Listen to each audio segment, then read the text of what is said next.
Hello friends, कसे आहात मित्रांनो? आज खूप दिवसानंतर घेऊन आलो आहे पावसाळा स्पेशल कांदा भजी.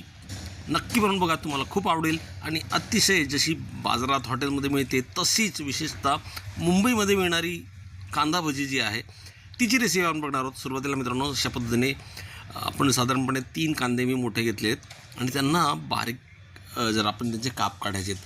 कशा पद्धतीने कापायचे तुम्ही लक्षात ठेवा.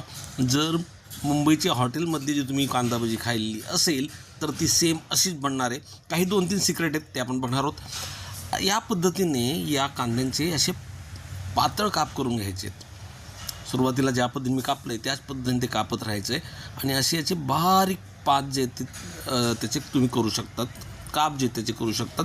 अर्थात आधी कांदा धुवून घ्या, नंतर आपल्याला याच्यात बिलकुलही पाणी घालायचं नाही.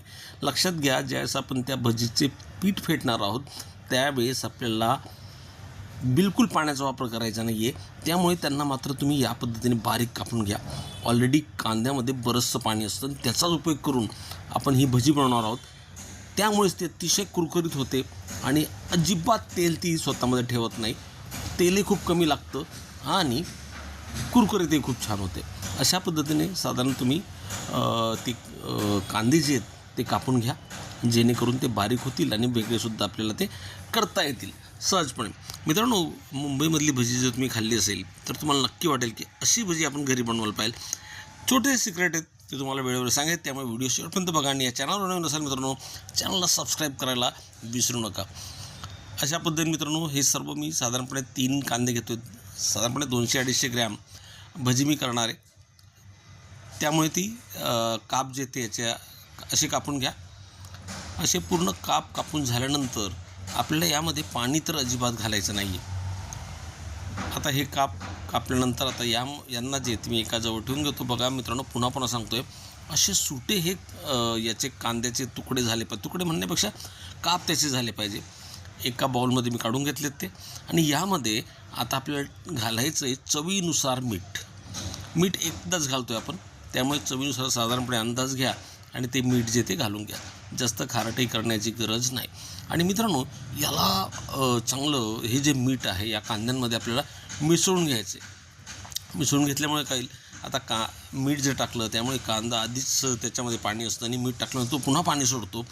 बाहेरून आपल्याला एक थेंबही पाणी याच्यात घालायचं नाही. जर कुरकुरीत भजी खायची असेल तर पाण्याचा वापर याच्यात करायचा नाही.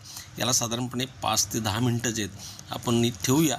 आणि 5 ते 10 मिनटानंतर आपण हे बघितल्यानंतर बघा भरपूर ओलावा त्यामध्ये आलेला आहे. आता यात पाणी टाकण्याची गरज नाही. आता मित्रांनो, खूप मसाले टाकायचे आहेत असं नाही आहे. बघा चमचा तुम्ही बघतात, 3 माझ्याकडे फक्त मिडल आकाराचे कांदे होते. त्यामध्ये बघा हा जो चमचा आहे एवढंच पीठ मी जे याच्यामध्ये टाकलं. बघा तुम्ही नीट लक्षात ठेवा, साधारण माप जे ते लक्षात ठेवा. यामध्ये जास्त पिठाची गरज राहत नाही.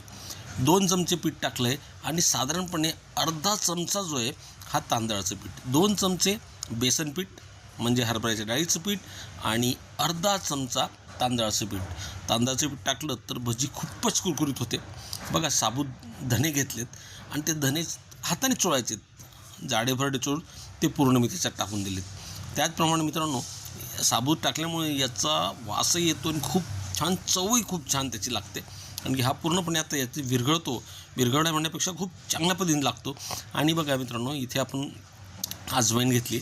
साधारणतः अजवाईन ही सुद्धा जाडीभरडी हाताची करायची आणि ती टाकून द्यायची. यामुळे या भजीला वासही खूप खमंग येतो आणि चवीला तर विचारूच नका, अतिशय सुंदर अशी ही याची चव लागते. आणि त्यानंतर मित्रांनो बघा काय टाकले आपण, अजवाईन टाकले आणि आपण धण्याचे टाकले. हळद टाकायची, अर्धा टेबलस्पून टाकूया हळद. त्याचप्रमाणे जिरं जे आहे हे टाकूया त्याच्यामध्ये थोडंसं, आणि थोडं धनिया पावडर, थोडं धने पावडर, कारण की हे भाजलेलं असतं. त्याचप्रमाणे चवीनुसार आपण तिखट यामध्ये घालणार आहोत. जर समजा तुम्हाला मिरची टाकायची असेल तीही बारीक करून तुम्ही टाकू शकता. आणि मित्रांनो बघा, यामध्ये मी पाणी काहीही टाकलं नाही, पाणी टाकलेलं नाही आणि तेलही टाकलं नाही. काही तेलही टाकतात परंतु तेल टाकण्याची गरज नाही, कारण की आपल्याला हेल्दी फूड बनवायचं आहे. आपण त्यांना तळणार आहोत त्यामुळे तेल टाकण्याची गरज नाही. आणि हे जे मिश्रण आहे हे चांगलं जे एकजिन्सी करून घ्यायचं आहे. बघा पाणी यात टाकलं नाही आहे परंतु तो जो ओलावा आहे त्या ओलामध्ये हे चांगलं फेटलं जातं आहे. आता आपण कढईवर तेल ठेवलं आहे, साधारणपणे ते गरम झालं आहे. खूप गरम होऊ द्यायचे नाही, थोडंसं टाकून बघायचं. बघा साधारण थोडंसं गरम होतं, अजून गरम थोडं होऊ द्यायला होतं, पण ठीक आहे, ओके. आता यामध्ये आपण हे भजी जी ही आपण टाकूया. मस्त कुरकुरीत आहे बघा, किती सुंदर त्याचा कलर जो आहे तो सोनेरी होतो, नंतर पूर्ण तो लाल गडद जो होतो तो होतो आहे. सुरुवातीला जे जास्त कडक तेल केलं तर भजी जी ती वरून जळते, म्हणजे आपल्याला वाटतं की शिजली आहे, परंतु मध्ये कच्ची राहू शकते. त्यामुळे मिडियम फ्लेमवरतीच ठेवायची. आणि नंतर जे आहे मात्र एकदा भजी टाकल्यानंतर तुम्ही फ्लेम जी त्याची वाढवू शकाल. आता बघा याचा कलर जर ती सुंदर सोनेरी झालेला आपल्याला दिसतो. अजून त्याला थोडी कडक करायची आपल्याला, अतिशय क्रिस्पी होते. यामध्ये आपण तांदळाचं पीठही घातलं आहे, त्यामुळे ती क्रिस्पी झाली. थोडं माझ्याकडनं असं लक्षात आलं असेल तुम्हाला की तेल थोडं गरम होऊ द्यायला होतं, मग टाकायला होतं. असू द्या, थोडा वेळ लागेल, पण ती भजी अतिशय कुरकुरीत होणार आहे. आणि तेलही ती जास्ती पीत नाही किंवा खात नाही असं म्हणूया. अशा पद्धतीने हा पहिले जे या सुरुवातीला तेल जे ते कमी होतं त्यामुळे काढून घेतले. आता पुढे बघूया.